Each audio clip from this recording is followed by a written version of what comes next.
परवेज़ साहब की डेथ जम्मू में हुई, हम सारे के सारे लोग उसको कंडेम करते हैं और काफ़ी देर से देखा गया, ख़ास करके जो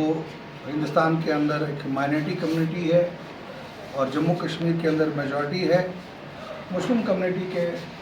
नौजवान लोगों को जो है दिन दहाड़े आज से कुछ साल पहले इसी तरीके से सांबा के अंदर गोली चलाई गई और आज जो ये जम्मू के अंदर चलाई सिविल यूनिफॉर्म में जो यूनिफॉर्म के बिना सिविल ड्रेसेस में जो उन्होंने ये किया है, इसके लिए हम अपील करते हैं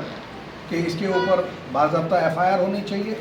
और जो भी मुजरिम है उसको जो है इस पर कड़ी से कड़ी सज़ा मिलनी चाहिए। और जो एक जुल्म पुलिस की तरफ से और ये जो इस किस्म के एलिमेंट, गुंडा एलिमेंट जो पुलिस के अंदर है, जो दिन दहाड़े गोलियां चला रहा है सिविल ड्रेसेस में जाके, उसके ऊपर लगाम होनी चाहिए। आज पुंछ के मुद्दे पे आते हुए आज की प्रेस कॉन्फ्रेंस का मेन, क्योंकि जिस दिन से इलेक्शन हुआ, इलेक्शन के बाद जो ये सरकार बनी, जिस सरकार की क़यादत जनाब उमर अब्दुल्ला साहब कर रहे हैं, हमारा एक कॉन्टिन्यू एक प्रोसेस है कि पुंछ में डेवलपमेंट की जाए, पुंछ के इलाके को आगे लेके जाया जाए। उसको मद्देनज़र रखते हुए हमने सबसे पहले DPRs जो है वो तैयार की और रिकॉर्ड इन टाइम, ख़ास करके यूपी के अंदर हाईएस्ट नंबर ऑफ़ जो रोड्स हैं वो हवेली कॉन्स्टिट्यूंसी में आई, जिसमें 25 रोड PMGSY में और करीब 10 के करीब रोड जो हैं वो नाबार्ड के अंदर है और टोटली ये करीब 35 से 40 के बीच में ये रोड्स बनती है। आपको याद होगा कि जब मैं MLA बना था उसी वक्त मैंने कहा था कि 30 से 31 रोड्स का प्रोजेक्ट मैंने तैयार करना है, लेकिन अल्लाह का शुक्र है कि उस प्रोजेक्ट को हम फाइनल स्टेज पे पहुंचे और जो 25 रोड सेंक्शन हुई, जो हाईएस्ट कॉन्स्टिट्यूंसी जो हमारी है हवेली कॉन्स्टिट्यूंसी आई, और उसमें मैं ये बताना चाहूँगा कि जम्मू कश्मीर के अंदर सबसे पहली जो टेंडरिंग प्रोसेस हमने, क्योंकि जब हमने पिछली बार प्रेस कॉन्फ्रेंस की तो अजीब अजीब बातें मुझे सुनने को मिली, इधर से बातें करने के लिए मैं हैरान हुआ कि जब वो पावर में थे तब तो वो कुछ कर नहीं सके, आज जब हम कुछ कर रहे हैं तो वो क्रेडिट लेना चाहते हैं, अपनी बात रखना चाहते हैं। मैं उन लोगों को ये कहना चाहूँगा कि आज पुंछ के लोग वो लोग नहीं है कि हमें किसी को घर जाके बताना पड़ेगा। आज हमारा नौजवान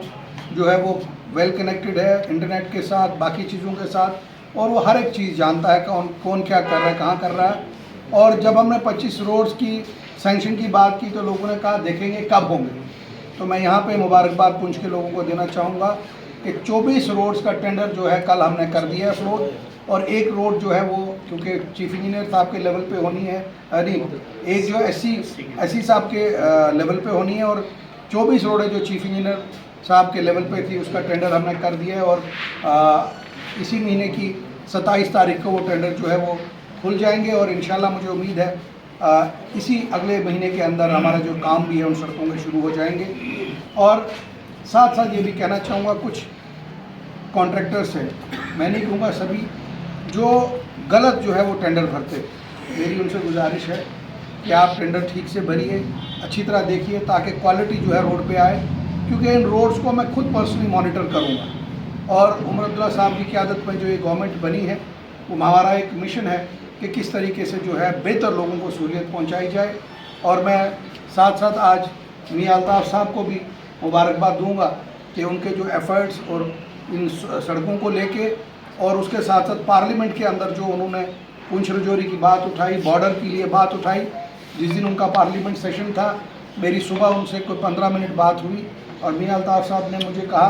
कि मैं कोई और अगर इशू है तो हमें बता दीजिए, हम उसको भी पार्लियामेंट में उठाएंगे। मैंने उनको एम्बुलेंसेस के लिए बात की कि बुलेट प्रूफ गाड़ियों की एम्बुलेंसेस हमें चाहिए यहाँ पे, और मियां अल्ताफ़ साहब का मैं ज़ाती तौर पर शुक्रगुजार हूँ कि उन्होंने हवेली कॉन्स्टिट्यूंसी को जो रिप्रेजेंट पार्लियामेंट में किया वो एक बड़ा ही बहुत बढ़िया काम जो है हुआ, और पुंछ के लोगों की तरफ से आज उनका शुक्रिया अदा करता हूँ। और साथ साथ ये भी ज़रूर कहना चाहूँगा कि हमें अपने इलाके को जो है डेवलप करना है। हमें जो रोड्स है चंडक मंडी साहबजिया मंडी लोरन, और उसके साथ साथ पुंछ के अंदर नंगाली साईं बाबा की, और बहुत से हमारे एरिया थे पुंछ में, करमाड़ा एरिया, दिलान एरिया, इनके अब एक कंटिन्यू प्रोसेस है, थोड़ा सा वक्त लगेगा क्योंकि आप जानते हैं कि 10 साल का खराबा 1 मिनट में ठीक नहीं हो सकता, वक्त लगेगा। लेकिन सारी हमने पाइपलाइंस में डाली है। मंडी के अंदर, हॉस्पिटल के अंदर पहला डायलिसिस सिस्टम जो है, हम कल ऑनरेबल मिनिस्टर साहिबा यहाँ आ रही हैं, हम उस डायलिसिस सिस्टम को जो सबसे बेहतरीन मशीन है वहाँ पे लगाने जा रहे हैं। पुंछ के अंदर 50 वार्ड जो हॉस्पिटल है उसका काम जो है फुल स्विंग में हमने रखा हुआ है। इंशाल्लाह मुझे उम्मीद है कि इस साल या अगले साल के जून जुलाई तक वो भी जो है हम कंप्लीट कर देंगे। और एक बहुत बड़ा मांग जो हमेशा रही है डिग्री कॉलेज मंडी के लिए, और जिसको काफ़ी से आप जानते होंगे कि पिछले काफ़ी देर से वो डिस्प्यूटेड प्रॉब्लम्स, कभी उधर झगड़ा, कभी इधर झगड़ा, कभी वो चलता हुआ। लेकिन मैं आज के दिन हमारी जो ऑनरेबल मिनिस्टर सकीना इतू जी, उनको मुबारकबाद देता हूँ कि उन्होंने बातें नहीं की, और जो मैंने वहाँ पे प्रोजेक्ट किया उन्होंने 14 करोड़ कुछ का जो है वो पैसा सेंक्शन किया, और रिकॉर्ड इन टाइम कल हमने उस कॉलेज के टेंडर भी जो है 14 करोड़ कुछ लाख का जो है वो कर दिया है, और कल वो पुंछ में आ रही हैं। हमने उस जो है कॉलेज का फाउंडेशन स्टोन वहाँ पे रखना है, उसके लिए भी पुंछ के लोगों को मुबारकबाद देता हूँ। और ये बहुत ही एक बड़ी पुरानी मांग थी हमारी, खास करके जो सड़क चंडक से मंडी की थी, उसके लिए जो हमने पैसा सेंक्शन करवा दिया, टेंडर हो गया है, और जल्दी ही हम उसके ऊपर ब्लैक टॉप करके इस पूरे इलाके की जो है वो तरक्की करेंगे। और पुंछ के अंदर बहुत सी ऐसी लोकेशनें हैं, बहुत सी ऐसी जगहें हैं जहाँ पे हमने ब्लैक टॉप का और सड़कों का काम रखा है। मेरी पुंछ के लोगों से गुजारिश है कि आप थोड़ा सा सब्र कीजिए, और जब आप वो सब्र रखेंगे, हर जगह हमने तरक्की करनी है, सारी सड़कें हमने बनानी है, सारे इलाके हमने बनाने हैं। और लेकिन सबसे बड़ी जो बात हमारे यहाँ पे भी, हमने जो प्रोजेक्ट बंकर्स का बनाया है, उस बंकर्स का प्रोजेक्ट भी हमने सबमिट किया है। मुझे उम्मीद है कि जल्द से जल्द जब वो बंकर्स का भी प्रोजेक्ट आ जाएगा, जिससे पुंछ शहर के अंदर जो है हमारी बहुत सी मुश्किलात जो है हल होंगी, परेशानी हल होंगी। बहुत से